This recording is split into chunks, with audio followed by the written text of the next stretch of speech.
এক রাতে বুড়ির মুরগিগুলার আওয়াজে ঘুম ভেঙে গেল।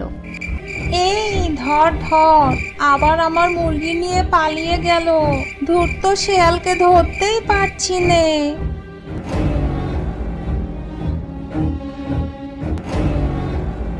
এভাবেই অনেকদিন চলতে থাকে শিয়ালের মুরগি খাওয়া।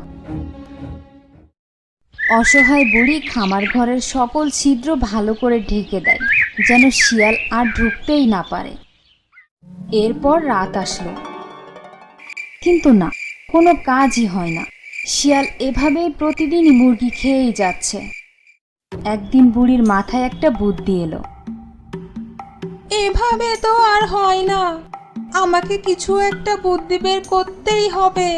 এবার একটা শিয়াল ধরার ফাঁদ বানা